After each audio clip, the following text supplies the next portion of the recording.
ओम नमः शिवाय। महाशिवरात्रि व्रत कथा। एक बार चित्रभानु नामक एक शिकारी था।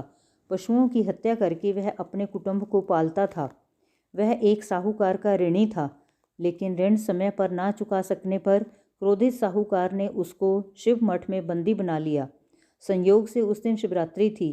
बंदी रहते हुए शिकारी मठ में शिव संबंधी धार्मिक बातें सुनता रहा। वहीं उसने शिवरात्रि व्रत की कथा भी सुनी।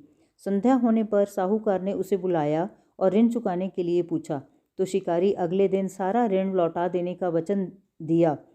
साहूकार ने उसकी बात मान ली और उसे छोड़ दिया। शिकारी जंगल में शिकार के लिए निकला, लेकिन दिन भर बंदी गृह में रहने के कारण भूख प्यास से व्याकुल था। सूर्यास्त होने पर वह एक जलाशय के समीप गया और वहां एक घाट के किनारे एक पेड़ पर थोड़ा सा जल पीने के लिए लेकर चढ़ गया, क्योंकि उसे पूरी उम्मीद थी कि कोई ना कोई जानवर अपनी प्यास बुझाने के लिए यहाँ जरूर आएगा। वह पेड़ बेलपत्र का था और उसी पेड़ के नीचे शिवलिंग भी था, जो सूखे बेलपत्रों से ढके होने के कारण दिखाई नहीं दे रहा था। शिकारी को उसका पता न चला। भूख और प्यास से थका वो उसी मचान पर बैठ गया। मचान बनाते समय उसने जो टहनियाँ तोड़ी वे संयोग से शिवलिंग पर गिरी। इसी प्रकार दिन भर भूखे प्यासे शिकारी का व्रत भी हो गया और शिवलिंग पर बेलपत्र भी चढ़ गए। एक पहर रात्रि बीत जाने पर एक गर्भिणी मृगी तालाब पर पानी पीने पहुंची। शिकारी ने धनुष पर तीर चढ़ाकर ज्यों ही प्रत्यंचा खींची, उसके हाथ के धक्के से कुछ पत्ते एवं जल की कुछ बूंदें नीचे बने शिवलिंग पर गिरी और अनजाने में ही शिकारी की पहले प्रहर की पूजा हो गई। मृगी बोली, मैं गर्भिणी हूँ, शीघ्र ही प्रसव करूंगी। तुम एक साथ दो जीवों की हत्या करोगे, जो ठीक नहीं है। मैं बच्चे को जन्म देकर शीघ्र ही तुम्हारे समक्ष प्रस्तुत हो जाऊंगी, तब मार लेना। शिकारी ने प्रत्यंचा ढीली कर दी और मृगी जंगली झाड़ियों में लुप्त हो गई।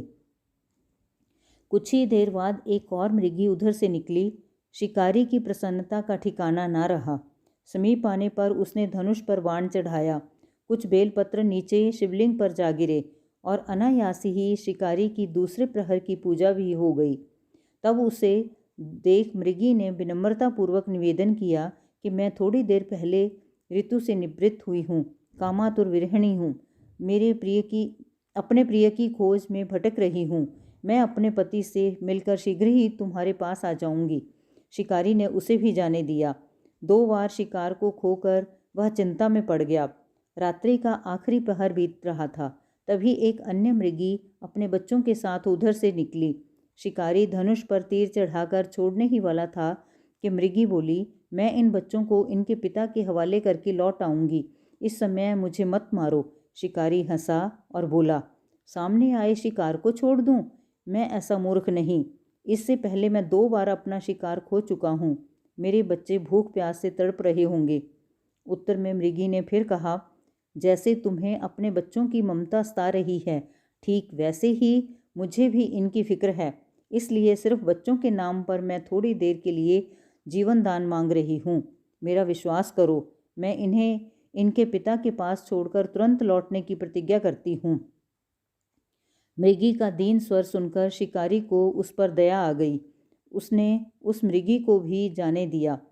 शिकार के अभाव में बेल वृक्ष पर बैठा शिकारी बेलपत्र तोड़ तोड़कर नीचे फेंकता जा रहा था। उसकी तीसरे प्रहर की पूजा भी स्वतः ही संपन्न। पौ फटने को हुई तो एक रिष्ट पुष्ट मृग उसी रास्ते पर आया। शिकारी ने सोच लिया कि इसका शिकार वह अवश्य करेगा। शिकारी की तनी प्रत्यंचा देखकर मृग विनीत स्वर में बोला, भाई, यदि तुमने मुझसे पूर्व आने वाली 3 मृगियों तथा छोटे छोटे बच्चों को मार डाला है, तो मुझे भी मारने में विलंब ना करो, ताकि मुझे उनके वियोग में एक क्षण भी दुख ना सहना पड़े। मैं उन मृगियों का पति हूँ। यदि तुमने उन्हें जीवन दान दिया है, तो मुझे भी कुछ क्षण का जीवन देने की कृपा करो। मैं उनसे मिलकर तुम्हारे समक्ष उपस्थित हो जाऊंगा। मृग की बात सुनकर शिकारी ने सारी कथा मृग को सुना दी। तब मृग ने कहा, मेरी 3 पत्नियां जिस प्रकार प्रतिज्ञाबद्ध होकर गई हैं, वे मेरी मृत्यु से अपने धर्म का पालन नहीं कर पाएंगी। अतः जैसे तुमने उन्हें विश्वास पात्र मानकर छोड़ा है, वैसे ही मुझे भी जाने दो। मैं उन सबके साथ तुम्हारे सामने शीघ्र ही उपस्थित होता हूँ। उपवास, रात्रि जागरण तथा शिवलिंग पर बेलपत्र चढ़ने से शिकारी का हिंसक हृदय निर्मल हो गया था। उसमें भगवत शक्ति का वास हो गया था। उसके हाथ से धनुष तथा बाण छूट गया और उसने मृग को जाने दिया।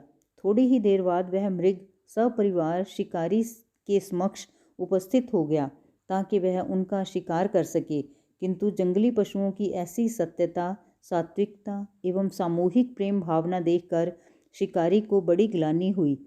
उसके नेत्रों से आंसुओं की झड़ी लग गई।